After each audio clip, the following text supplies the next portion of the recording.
Bonjour. Dans cette présentation, je vais aborder de manière très synthétique les principes du jeu et les règles fondamentales en rugby. Ce sera fait avec le plan suivant. J'aborderai d'abord la définition du rugby, puis le principe fondamental, puis les règles fondamentales, les principes d'action, les règles d'action et les moyens d'action qui sont mis en œuvre en rugby.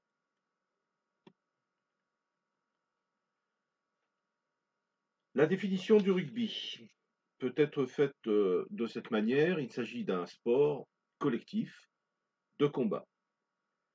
Il y a donc une association permanente entre deux logiques. Une logique transversale à de nombreux sports collectifs d'interpénétration dans lesquels il faut marquer plus de points que l'adversaire en amenant un ballon dans une cible. Il y a donc des évolutions permanentes du rapport d'opposition qui est la relation entre l'attaque et la défense, avec une dynamique permanente de marquage, démarquage entre joueurs adverses. À cette logique des sports collectifs s'ajoute et se fusionne une logique de sport de combat, avec ces deux notions indissociables, l'affrontement et l'évitement. Par exemple, au niveau du rugby, en défense, je cherche à stopper l'adversaire en l'affrontant comme vous le voyez sur la photo du plaquage à gauche. Par contre, en attaque, je cherche à l'éviter ou éviter son axe fort, comme vous le voyez sur la photo de droite. Nous allons maintenant voir ce qu'est le principe fondamental du jeu. En rugby, il s'agit d'assurer la continuité du mouvement. Donc, nous voyons déjà apparaître en rouge trois notions très importantes, la continuité, le mouvement et l'avancée. Et ce, dans le but de modifier le rapport de force à son avantage.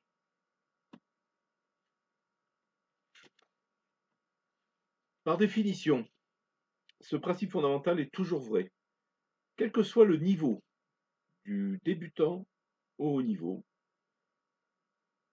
quelle que soit la phase de jeu, donc sur phase qu'on appelle ordonnée, phase ordonnée par l'arbitre pour lancer le jeu, que ce soit sur une phase de fixation, un moment où le ballon est momentanément arrêté, ce qu'on appelle les rucks, les mauls en particulier, ou que ce soit sur phase de mouvement général dans lesquels les joueurs et le ballon sont en mouvement. Et ceci sur tous les plans, que ce soit sur le plan qu'on appelle collectif total, donc rapport équipe contre équipe, sur le plan collectif partiel, donc les joueurs plutôt proches du ballon dans une relative proximité du ballon, et que ce soit sur le plan homme contre homme. Cela signifie, d'une manière globale, que ce principe fondamental sert en permanence de boussole et doit être le premier filtre d'analyse de tout match de rugby, de toute, de toute action de jeu collective, de toute performance collective ou individuelle. Toutes les situations d'entraînement au rugby, donc des situations qui permettent de développer des compétences directement utilisables en jeu, doivent être en adéquation, en cohérence totale avec ce principe d'assurer la continuité du mouvement qui avance pour modifier le rapport de force à son avantage. À ce principe fondamental, nous devons associer les règles fondamentales.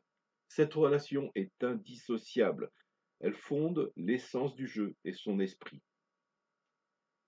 En rugby, il y a 4 règles fondamentales. La manière de marquer des points, donc la marque, avec cette caractéristique du rugby qui concerne le fait qu'il y a plusieurs manières de marquer des points, soit par des essais, en effectuant un toucher à terre dans l'embut adverse, soit en faisant passer le ballon au-dessus de la barre transversale adverse sur un drop, une transformation ou une pénalité. Nous avons les droits et devoirs des joueurs. Par exemple, en rugby, il est possible de manipuler le ballon à la main et au pied. Il faut aussi réglementer en rugby les modalités de contact avec l'adversaire dans un souci permanent de préservation maximale de l'intégrité physique des joueurs. Ce qui était appelé avant le tenu et qu'on peut définir maintenant comme le jeu au sol ou la règle du plaquage, avec un principe fort. En rugby, pour jouer, il faut être debout. Donc, un joueur porteur du ballon amené au sol doit tout mettre en œuvre pour soit jouer très rapidement ou libérer le ballon, avec interdiction pour l'adversaire de maintenir le ballon au sol, c'est-à-dire de tuer le jeu littéralement. Et enfin, nous avons la règle du hors-jeu. En rugby, donc tout joueur situé en avant de son partenaire porteur de balle est considéré hors-jeu. Et il ne peut donc pas être acteur direct du jeu, ce qui signifie qu'il est interdit de lui donner le ballon. Et de la règle du hors-jeu découle la règle de l'en avant. Si une de ces 4 règles fondamentales est modifiée, c'est toute la nature du rugby qu'on va modifier. Les pratiques cousines du rugby à 15, donc par exemple le rugby à 13 et le foot américain, ont modifié l'une de ces règles dans leur histoire. Donc par exemple le tenu pour le 13, le hors-jeu pour le foot US, ce qui a profondément différencié ces pratiques. Pour être efficace dans le respect du principe fondamental, une équipe de rugby donc doit respecter des principes d'action. Pour pouvoir assurer la continuité du mouvement qui avance, il faut, en rugby, créer du mouvement, créer de l'incertitude, préagir, et il faut aussi gagner le ballon, conserver le ballon, récupérer le ballon. Ces principes, qui sont permanents en rugby, ne suffisent pas pour aider les joueurs à agir intelligemment et à être efficaces. Il faut édicter ce qu'on appelle des règles d'action qui, pour résumer, permettent de concrétiser les principes à mettre en œuvre. Donc il s'agira de définir la répartition des tâches et des rôles, les plans de circulation, c'est-à-dire définir où doivent aller les joueurs pour soutenir, par exemple, le porteur de balle ou pour soutenir défensivement. Donc au final, il s'agit de définir les comportements qui rendent efficaces les équipes et les joueurs. Se pose maintenant la question des acteurs du jeu, les joueurs et les joueuses. Donc, quels moyens vont-ils utiliser pour mettre en œuvre les règles d'action qui permettent de respecter les principes du jeu?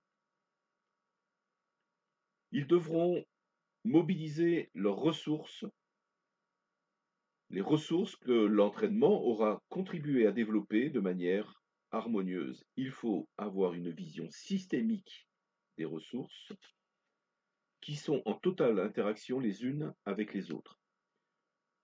Ces ressources sont d'ordre cognitif, technique, mental, physique et social. La mobilisation et le développement de ces ressources est au cœur de la définition des objectifs d'initiation, de la pratique ou du perfectionnement ou de l'optimisation de la performance. En synthèse, le principe fondamental et les principes d'action sont un phare permanent pour l'équipe et l'entraîneur. Les règles et les moyens d'action en sont la concrétisation. La cohérence globale doit être garantie par ce qu'on appelle le référentiel commun de jeu. Référentiel qui permet à chaque acteur et à chaque actrice du jeu de garder en ligne de mire ce qu'il est fondamental de respecter dans le jeu. Merci de votre attention.